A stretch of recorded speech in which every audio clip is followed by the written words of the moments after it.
Warung mie di ujung gang selalu buka sampai larut. Lampu kuningnya menggantung rendah, menyoroti meja-meja kayu usang yang menjadi saksi obrolan para penghuni kos setiap malam. Bagi Fikri, tempat itu adalah satu-satunya ruang di mana ia merasa tidak sendirian. Biasanya sekitar pukul 11 malam, Rama, tetangga kosnya yang jauh lebih muda, akan datang sambil menggeser kursi dan meminta mie kuah pedas. Kebiasaan yang sederhana, tapi membuat malam Fikri terasa tidak terlalu kosong. Namun, sudah 3 malam Rama tidak muncul. Fikri memperhatikan kursi kosong di seberangnya. Lampu warung bergoyang tertiup angin, menciptakan bayangan yang seolah melambai-lambai. Ia menyesap kopinya, mencoba mengabaikan kegelisahan yang merayap naik. Tumben Rama nggak nongol, gumamnya. Ia mencoba terlihat biasa saja, tapi pikirannya terus kembali pada satu hal yang membuatnya tidak tenang.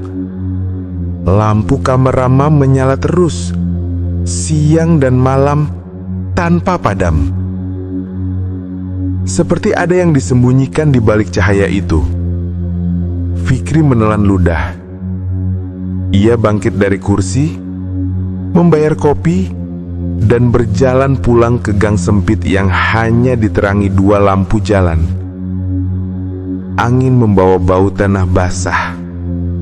Dari kejauhan, kosan itu tampak temaram, kecuali satu jendela yang terang mencolok. Kamar Rama. Fikri berhenti. Dari jendela yang terbuka sedikit, terlihat tirai bergoyang pelan, seolah ada seseorang berdiri di belakangnya, tapi tidak bergerak. Ia memaksa diri masuk ke kamarnya sendiri, mencoba tidur sambil menepis kemungkinan yang membuat bulu kuduknya meremang. Rama mungkin sedang menutup diri, atau terjadi sesuatu. Namun malam itu, ia tidak tahu. Sesuatu yang jauh lebih buruk telah terjadi, dan ia bagian penting darinya. Pagi berikutnya, hujan turun singkat. Lorong kos masih basah, memantulkan cahaya lampu kuning yang berkedip. Fikri keluar kamar membawa gelas kosong. Tangannya gemetar tanpa alasan.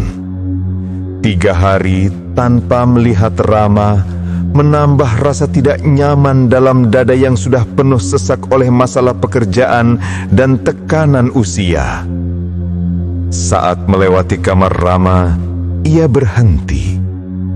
Pintu kamar itu tertutup rapat, tapi ada sesuatu yang janggal.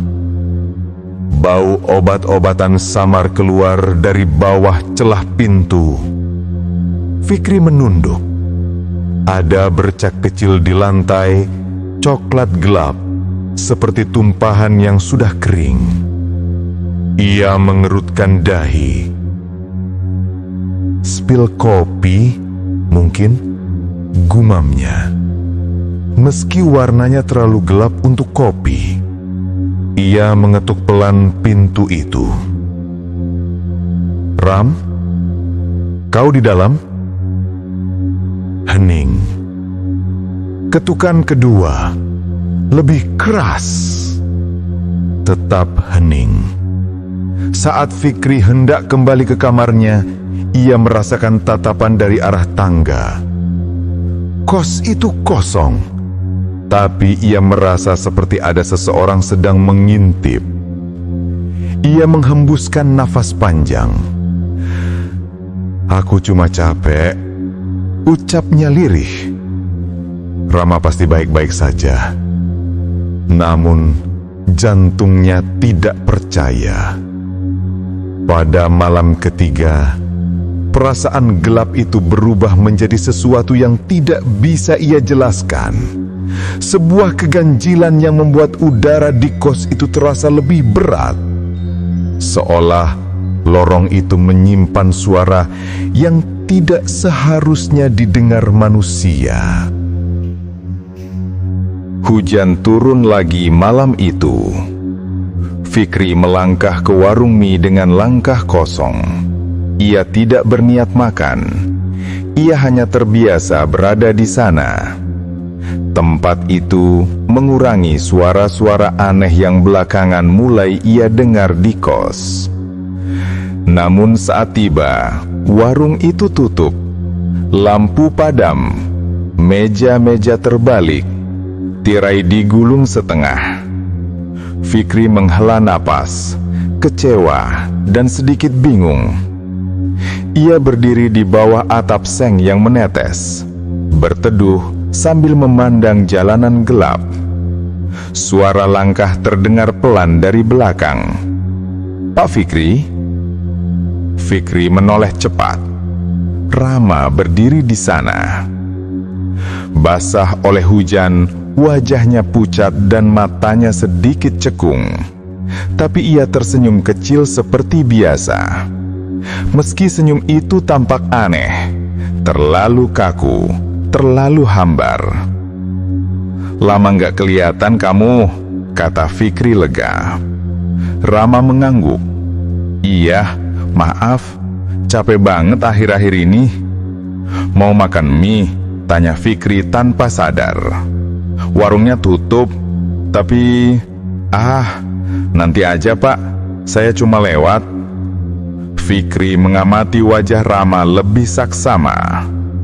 Rambutnya seperti tidak tersisir. Bajunya kusut dan sedikit basah, seolah ia tidak merasa perlu melindungi diri dari hujan. Ram, kamu sakit?" tanya Fikri. Rama tersenyum pipis.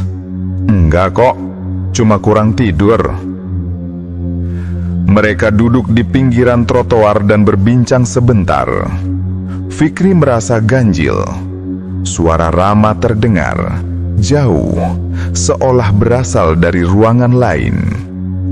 Sesekali gerakannya tersendat, seperti tubuhnya berat. Tapi Fikri terlalu lega melihatnya untuk mempertanyakan lebih jauh. Ketika Rama pamit dan berjalan kembali ke gang, Fikri memperhatikan langkahnya. Tidak ada suara langkah, tidak ada cipratan air. Seolah ia melayang tipis di permukaan jalan. Perasaan dingin merayap naik ke punggung Fikri. Namun, ia tidak berani menafsirkan apapun. Setelah pertemuan itu, Fikri tidur lebih tenang. Ia memutuskan untuk tidak lagi mengkhawatirkan Rama. Namun malam berikutnya, perasaan aneh itu muncul lagi. Lampu kamar Rama masih menyala.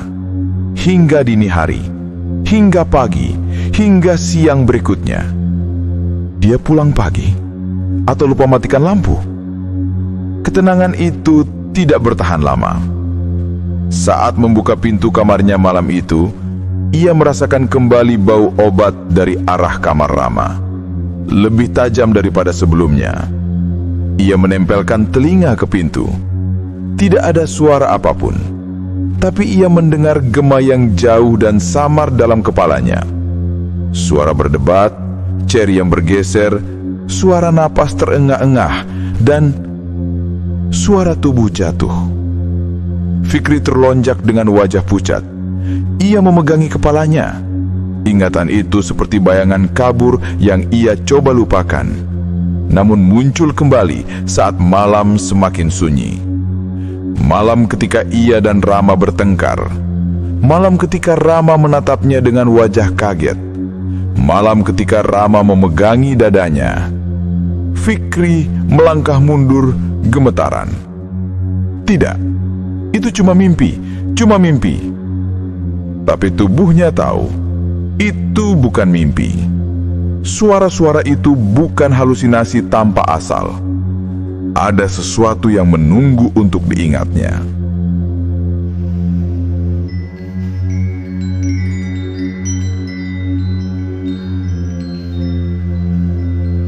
Pagi itu, Fikri bangun karena suara gaduh di luar. Langkah-langkah cepat, bisikan, dan suara radio HT. Ia membuka pintu. Di depan kamar Rama, 3 polisi berdiri bersama pemilik kos. Salah satu pintu kamar terbuka sedikit, memperlihatkan ruangan gelap di dalamnya.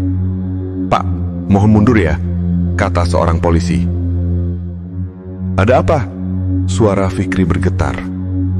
Pemilik kos menatapnya dengan wajah pucat. "Fik, Rama ditemukan pagi ini. Dia meninggal." Dunia Fikri berhenti. "Apa?" Suaranya tercekat. "Sejak kapan?" "Sementara ini diperkirakan 3 hari yang lalu," jawab polisi. "Jasadnya tidak terlihat karena pintu tertutup rapat dan lampu menyala terus." Fikri merasa dunia runtuh menimpanya. Tiga hari lalu," ulang Fikri dengan suara nyaris tidak keluar. Tepatnya malam ketika ada tetangga mendengar suara keras dari dalam kamar Rama. Ada dugaan ia mengalami serangan jantung mendadak setelah kaget atau stres berat. Fikri mematung. Giginya gemetar. Tangannya mencengkram dinding. Di dalam kepalanya, ingatan itu akhirnya pecah. Ia melihat dirinya berteriak kepada Rama karena hal sepele, hanya masalah helm yang dipindahkan tanpa izin. Suara Fikri meluap terlalu keras. Rama terkejut, sangat terkejut. Lalu ia memegangi dadanya. Napasnya terputus. Tubuhnya merosot ke lantai. Dan Fikri lari. Ia lari ke kamarnya, menutup pintu, menggenggam rambutnya sambil memohon itu hanya mimpi. Otaknya menghapus semuanya demi bertahan hidup. Namun kini semua kembali. Dan fakta paling mengerikan menghantamnya. Rama sudah meninggal ketika ia bertemu semalam.